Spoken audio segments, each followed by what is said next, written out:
Well, hello there. How is everyone? I hope you're well on this stupendous Saturday. I hope you truly are as good as what you look, because you're looking absolutely amazing. And anyway, we're going to get straight into the meat and potatoes, as we've got a mashup, an absolute mashup for you, and that is a video that talks about Jay Slater and Bryan Kohberger together. No, calm yourselves down. I don't want anyone getting wetter than Notter's pocket around here. But yeah, let's get into it. Because what I'm doing something I don't normally do, and that is that I'm going to address a comment that was made to me, telling me that I shouldn't comment and talk rubbish when I did a video earlier today that spoke about the potential that, well, it weren't even talking about the potential, it was talking about the fact that I felt that you couldn't say that it was impossible that Jay Slater had not been dumped into the ravine. Now, dumped is kind of just, how can I say, there's lots of ways that could have played out.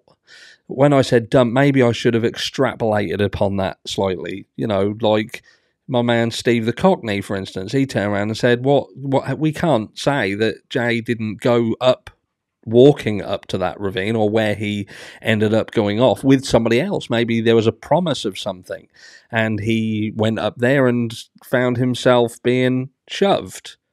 And I said to Steve the Cockney, I said, look, Steve, that is not impossible. So we can talk about things that are unlikely, and we can talk about things that are impossible.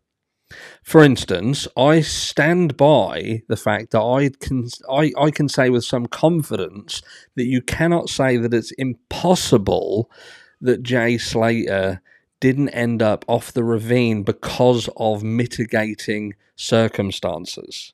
That's how I played that video out. So when I turn around and say, or question, was Jay Slater dumped?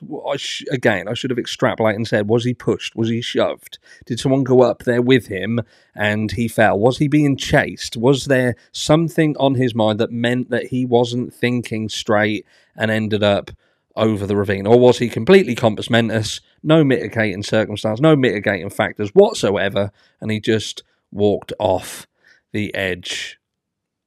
What I'm saying is, it's quite a stretch to say that it's impossible that there are no mitigating factors involved in what happened to him.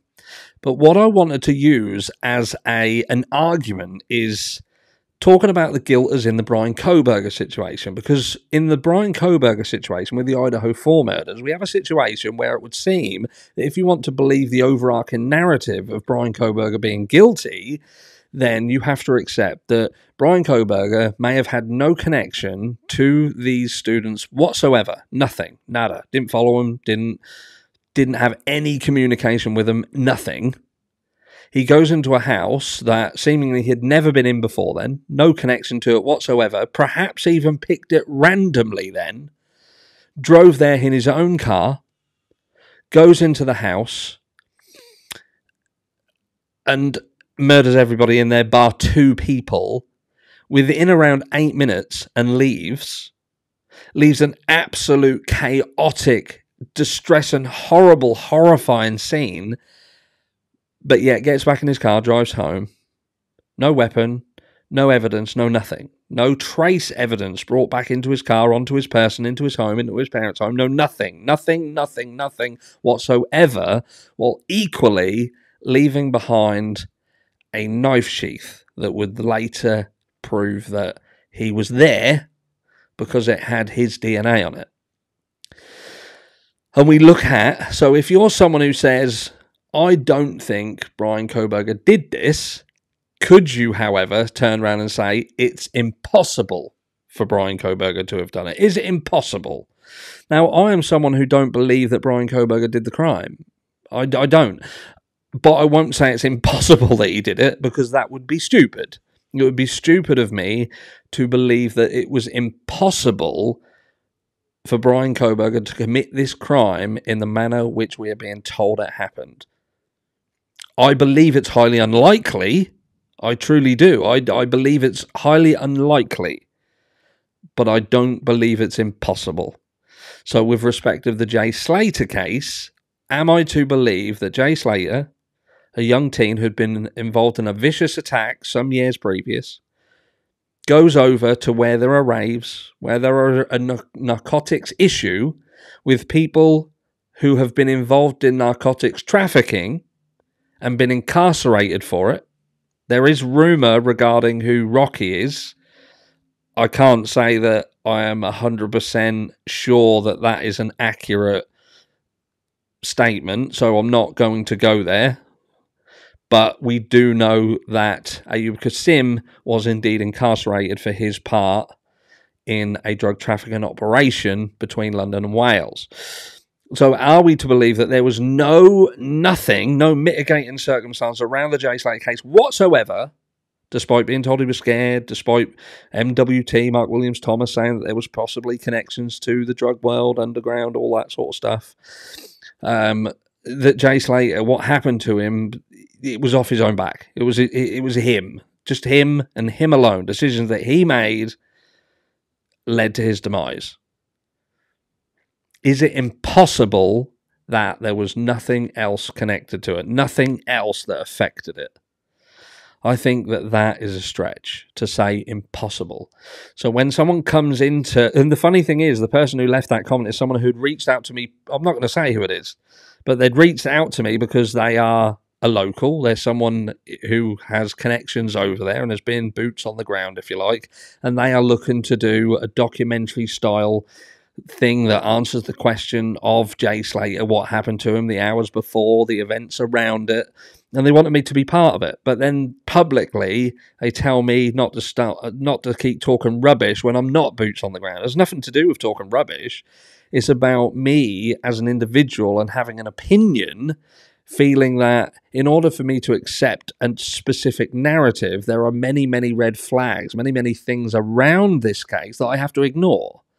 And I think to myself, if Jay Slater was my son, if he was my brother, if he was my cousin, if he was my nephew, for instance, would I be comfortable ignoring all of those things? And for me to be fair, I try to treat everybody I discuss as if I do truly have skin in the game. Because I feel that when you don't have skin in the game, it's very easy for you to dismiss certain things, for you to just accept what you're being told, for you to truly believe that the story that mainstream media wants you to run with is indeed the only story, and nothing else matters. Nothing else is right or real, just what they want you to believe. And with respect to the Jay Slater case, again, as aforementioned, I feel that there is a lot of red flags around it. There are a lot of dubious characters around this situation, and sadly, when there's dubious characters around a certain situation and someone ends up deceased, and you look at it and think, why did they do that? That to me makes no sense. That's bizarre. Then I'm going to question it. And if people don't like it, fuck off. It's that simple. But yeah, this person had reached out to me and wanted me to work alongside them. But just to make it absolutely 100% clear, I would rather shit in my hands and clap.